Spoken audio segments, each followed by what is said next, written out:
Viksu Mustavaris on Kirjunluodossa kesällä vierailleille tuttu hahmo jo 5 vuoden ajalta. Nyt Viksusta on tehty myös kirja. Kuvittaja Maren Jeskanen ja kirjailija Aki Nummelin, millainen teos on kyseessä? Teos on kuvakirja perheen pienimmille ja miksei isommillekin, mutta sopii ihan kaikenikäisille lapsille. Millainen työnjako kirjan teossa on ollut? No mä oon tosiaan tehnyt tämän käsikirjoituksen ja sanotaanko luonut sen vision, minkä sitten Maren on loistavasti toimittanut. Millaisen tarinan tämä kirja kertoo Viksusta? Mitä uutta Viksusta voi oppia kirjan avulla? Tämä kirjahan kertoo tietysti sen, miten Viksu on tullut tänne ja miten hän on syntynyt. Eli ihan sanotaanko perusasia, että se luo taas sitten pohjan sille, että tullaan sitten jatkossakin tekemään lisää kirjoja.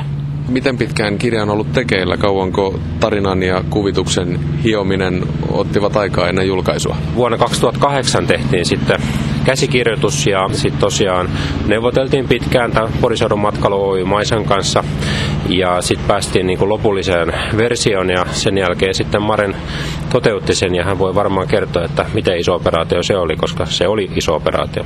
Kuvittaminen varmasti otti aikaa jonkin verran. Joo, se otti aikaa enemmän kuin mitä mä kuvittelin, eli päivätyöni ohessa sitä sitten tein ja se oli 400 tuntia vähintään, mitä siihen meni sitten illat, yöt, viikonloput ja kaikki muu liikenevä aika.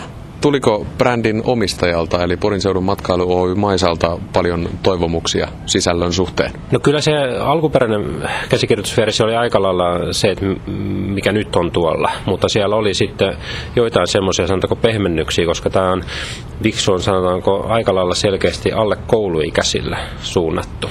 Mitä kautta tunnette toisenne Maren Jeskanen ja Aki Nummelin, miten kirjan työryhmä on muodostunut? Sitä kautta, että Pormestariluodon kirjatuvalla on tämä taidelainaamo ja sinne mä vein teoksiani silloin 2008. Ja sitä kautta tutustuimme ja sitten Aki otti tämän Viksu-idean esille ja mä innostuin siitä heti. Minkä kokoinen painos tästä kirjasta on otettu ja mistä sitä voi ostaa? 2000 kappaletta on painettu, eli uskoisin, että kestää jonkun aikaa ja tosiaan niin täältä Kirjunluodon kahviosta kautta infopisteestä ja sitten Hövelistä keskustasta saa ja Prismoissa on ja sitten esimerkiksi Ekokaupassa ja tämmöisissä ei olla vielä ehditty joka paikkaan toimittaa. Että kyllä se tulee aika hyvin sitten jakelua varmasti kirjakaupassa tulee olemaan ja niin edelleen. Jos nyt kirja osoittautuu menestykseksi, niin jatkoa ilmeisesti tarvittaessa on luvassa. Juu, kyllä tarkoitus on tosiaan tehdä jatkoa ja uskoisin, että menestystäkin tulee, mutta vaikka tärkeintä meillä on se, että saadaan niinku omamme pois ja se, että niinku pystytään toteuttaa itseämme, että se on kuitenkin taiteilijalle niinku tärkeä asia, että pystyy kertomaan omaa tarinansa. Maren, pitääkö jäädä lastentarhanopettajan työstä virkavapaalle seuraavan tekoa varten? Kyllä se on ihan ehdoton vaatimus sit se työn valmistumiselle seuraavan kirjan kanssa.